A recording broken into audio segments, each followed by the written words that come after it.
Still in US, the US Attorney General has announced that Joe Biden's son, Hunter, will now be investigated by a special counsel with additional powers.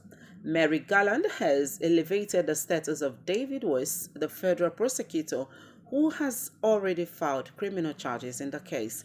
A plea deal on tax and gun charges against the president's son collapsed earlier this month. Republicans are pushing for an inquiry into Hunter Biden's business dealings. In a surprise announcement at the Department of Justice on Friday, Mr. Garland explained that he was making the move after a request by Mr. Weiss earlier this week. The new designation will provide the prosecutor with extra resources to pursue their investigation and to potentially bring further charges beyond the state of Delaware.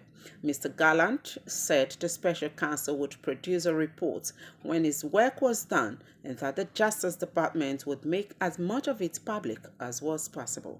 Hunter Biden's lawyer, Chris Clark, responded in a statement, "We are confident when all of these maneuverings are at an end, my client will have resolution and will be moving on with his life successfully." Mr. Clark pointed out that the investigation has already gone on for 5 years. Mr. Weiss was appointed by former President Donald Trump to become the U.S. Attorney in 2018.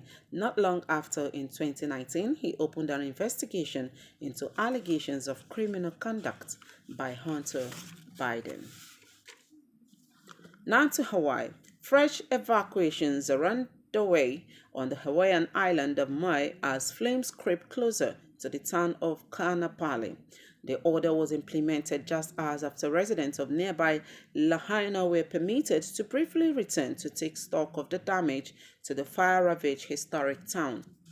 So far, 67 people have been confirmed dead in what is the deadliest natural disaster in the U.S. state's history. Hundreds more have been reported missing, and the toll may still rise. Hawaii's Attorney General has announced a comprehensive review into how the authorities responded to the wildfires as questions mount over whether officials warned residents fast enough. Maui Police Department said in a post on Facebook that their priority was to ensure the safety of the community and first responders as they confirmed the evacuation of Kaanapali was underway. State officials reopened Lahaina to people with proof of residency on Friday for the first time since flames swept rapidly through early this week, raising much of the town. They were warned they would be greeted by destruction like they have not ever seen in their lives, but it did not deter those wanting to return home. Later on Friday, the road was closed in both directions. It is not clear why, but the queue to get into Lahaina stretches for more than a mile. Some locals have suggested there is looting in the town.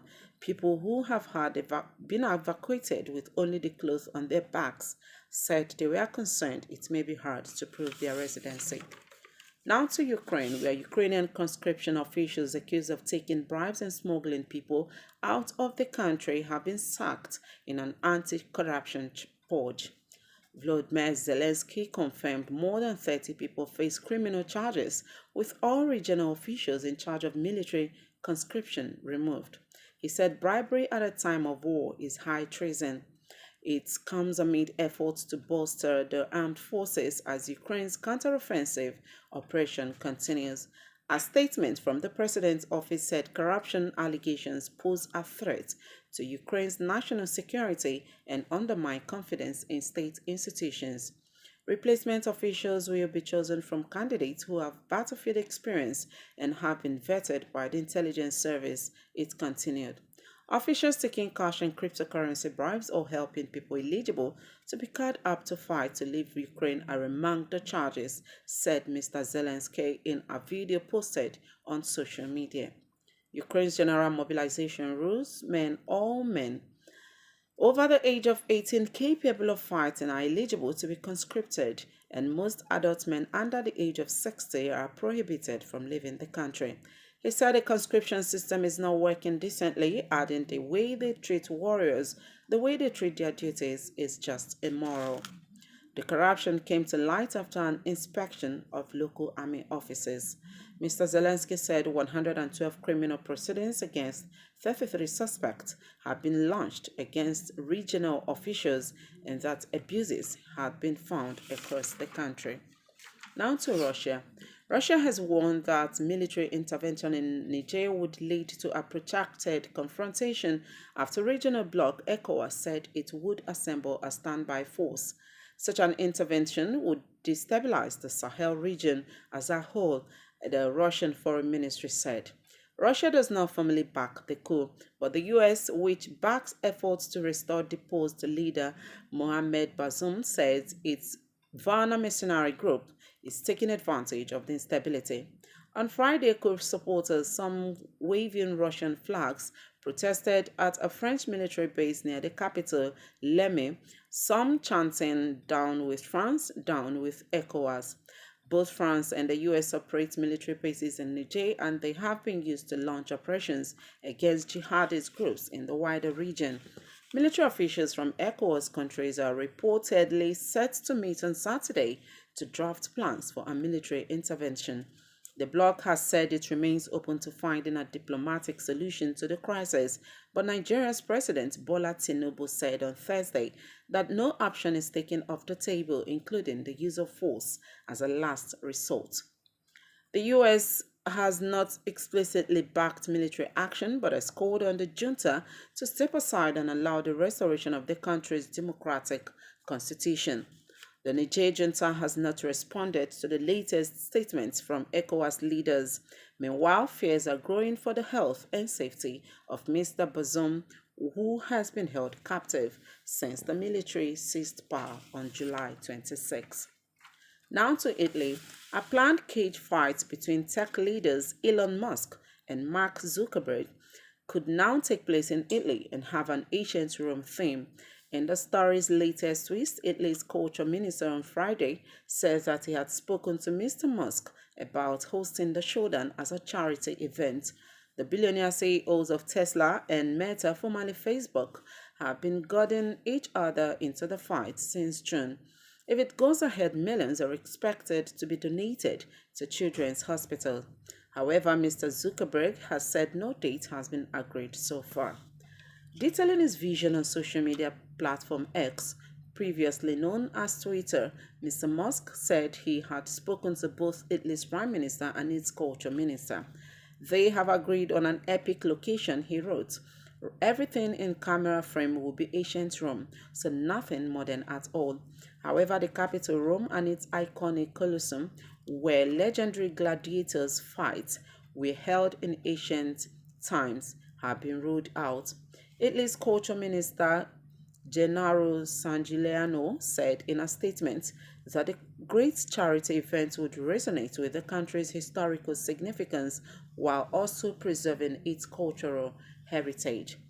Mr. Sangiuliano also said that a substantial amount, many millions of euros, is expected to be donated to two Italian children's hospitals as a result of hosting the cage match.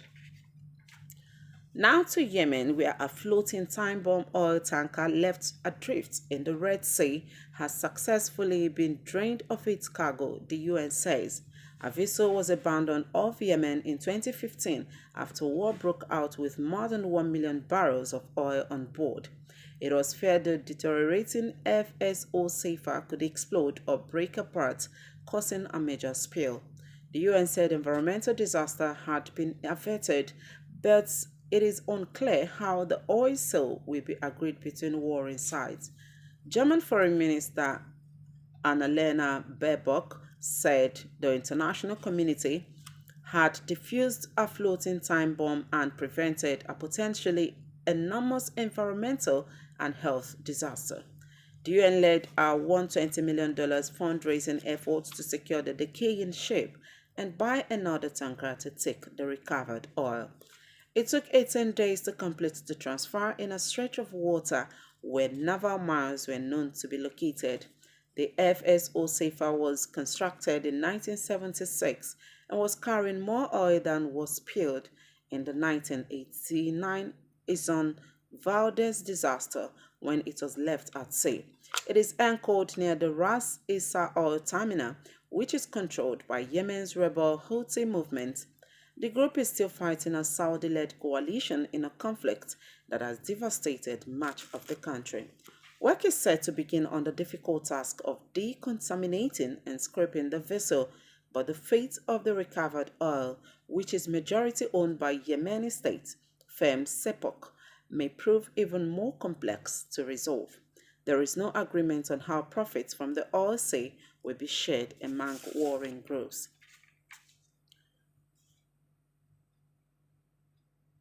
You are on to Salt FM news across the globe, and before now, we informed you that U.S. judge has warned Trump against inflammatory remarks before trial. Ukraine has fired military conscription officials for taking bribes, and still to come, construction of vital power dam in Niger halted due to sanctions. Resident doctors suspend nationwide strike. These and more when we come back from the break. Stay with us.